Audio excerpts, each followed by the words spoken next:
Alright. Good morning, class. Morning, sir. Alright.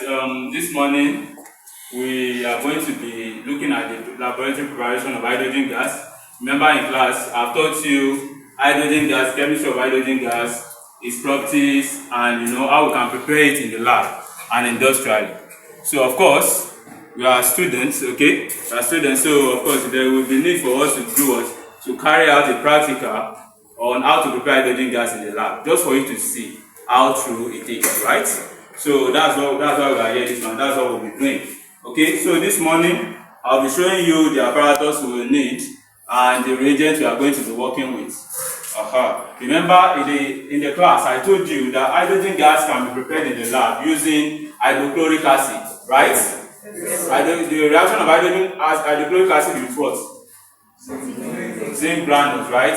Yes. So I told you in the class that when you react zinc with hydrochloric acid, we are going to produce hydrogen gas. Hydrogen gas will be nitrated and production of zinc chloride. Okay, but our major product, what we need is hydrogen gas. Okay, and that's what we'll be doing. So these are the apparatus we'll be working with. So here I have my conical flask. Okay, this is a conical flask, and these are beakers.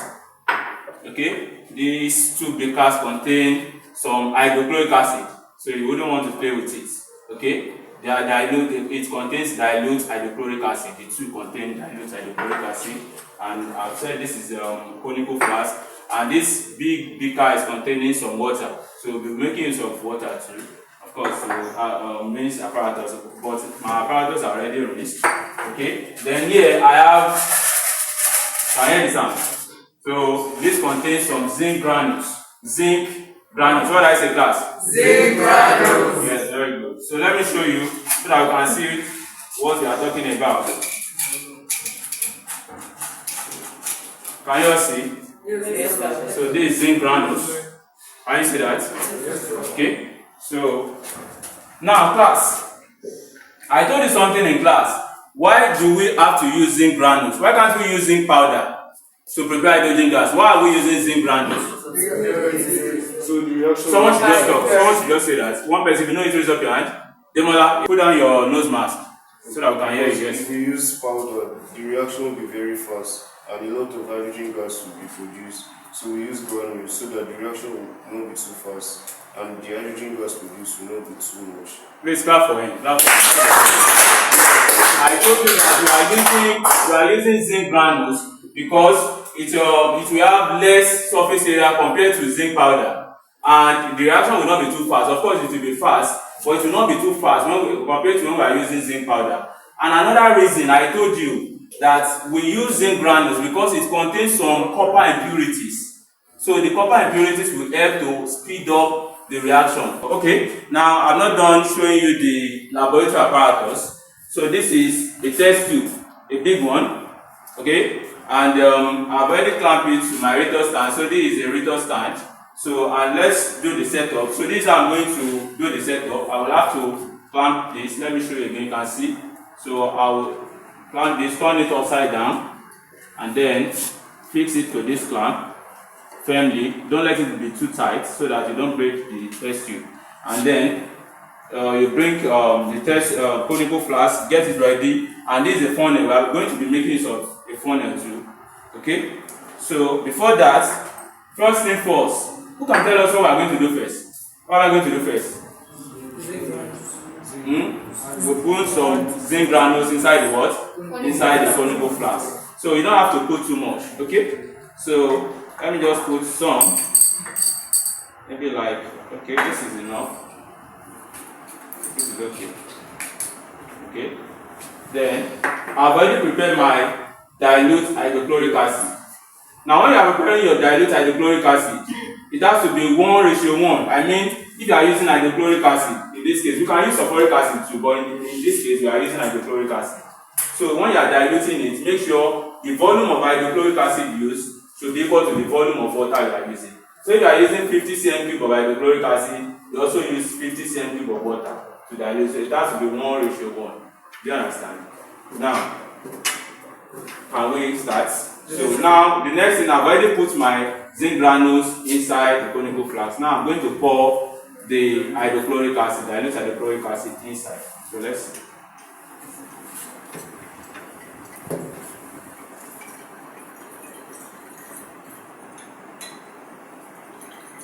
This is enough.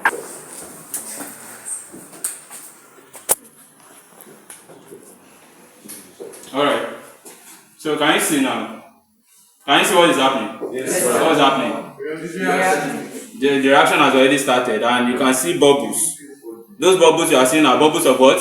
Hydrogen gas. So the hydrogen gas are actually going up. This funnel now is just having the purpose of a channel through which the hydrogen gas will pass into the funnel, into the test tube. You understand? And why is it possible for the hydrogen gas to go into the test tube? Why is it not escaping? Because I love this class. Clap for yourself.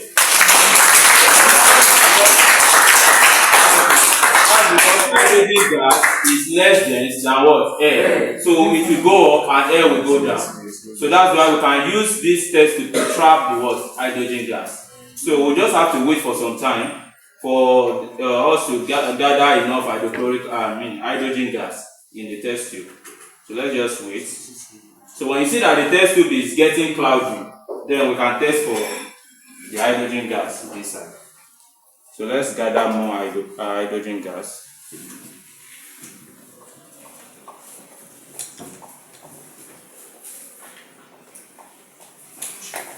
While we're on that, look at this, everybody. This is a what? Bunsen burner. And what do we use it for? To heat, right? We use it to heat.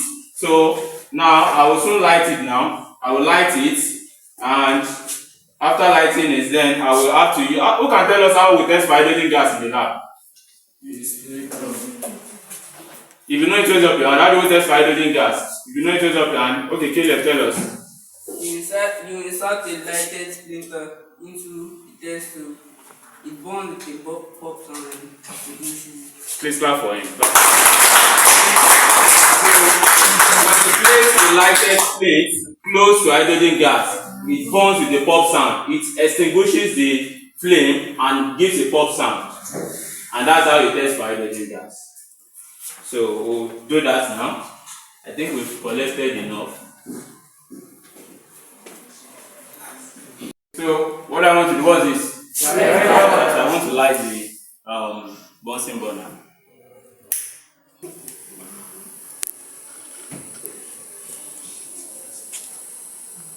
The flame is too much, so I'll just have to reduce that.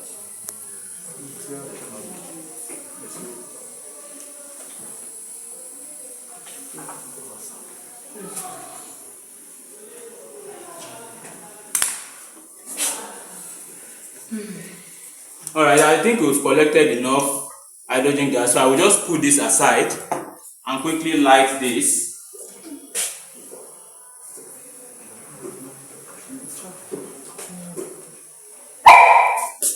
What's that sound you just said? Pulse sound. And that confirms the presence of hydrogen gas. Let's see whether we still have more hydrogen gas in it. Sorry guys, so the hydrogen gas has escaped. So that's how we test for hydrogen gas in the lab. Please clap for this. Let me ask you some questions. Now, okay, let me ask this quickly. Now, immediately after the pop sound, if you look closely, what are you seeing on the test tube? On the water? Some what? Water, right? Some water. You are seeing some traces of water on the test tube. Yes. That is to show that when hydrogen bonds in oxygen, when it reacts with oxygen, it produces water. So immediately the hydrogen extinguishes the burning splint, it gives a pulse sound and it extinguishes the flame. That is the reaction between hydrogen and oxygen, and it will produce water. So that's why we're having some water molecules on the wall of the test tube, and that confirms the presence of what? Hydrogen gas. Do you understand that? Yes, sir. Thank you very much. So I want to demonstrate laboratory preparation of hydrogen gas. So one of the ways you can prepare hydrogen in the lab is by displacement reaction. So a metal that is more active than hydrogen will displace hydrogen from its acid, and the metal we are using here is zinc. So we are using zinc in form of granules, and the reason we are using granules instead of powder is because zinc contains some copper impurities that will help to speed up the reaction. And also, if we use powder, the reaction will be too fast and we are going to produce too much hydrogen gas, and that can be dangerous. So we don't want too much hydrogen gas, we want a moderate amount. So in order to carry out the reaction, I'll add the zinc granules into this conical flask here, and this is dilute hydrochloric acid, meaning it has been mixed with water. So I'm going to add the acid into the flask, and what's happening is that the zinc is displacing hydrogen gas from the hydrochloric acid. So hydrogen gas will be liberated from the solution.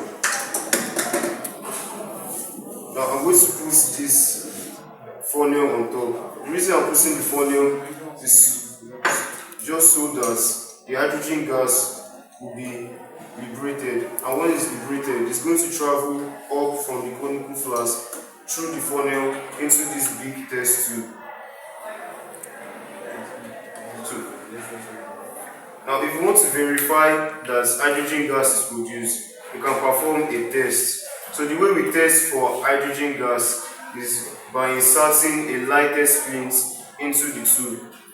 If the light on the splint is extinguished with a pop sound, that means that we have produced hydrogen gas successfully. So we will have to wait for a little while for the gas to move into the tube. After then, we can test if we have truly produced hydrogen gas. The reason why hydrogen gas travels up and doesn't escape is because hydrogen is less dense than air. Of course, hydrogen is the lightest element and is the first element on the periodic table. But since it's not as dense as air, it will go up instead of escaping into the air.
To test for the hydrogen gas, I'm going to light this splint.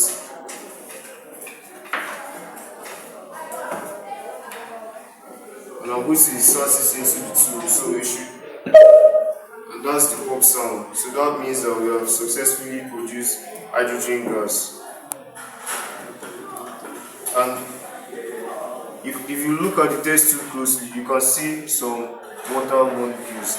This is because there is oxygen here, and what's happening is that the oxygen is reacting with the hydrogen in the tube, and when hydrogen reacts with oxygen, it will form water. So that's why water is formed in the tube in very little amounts.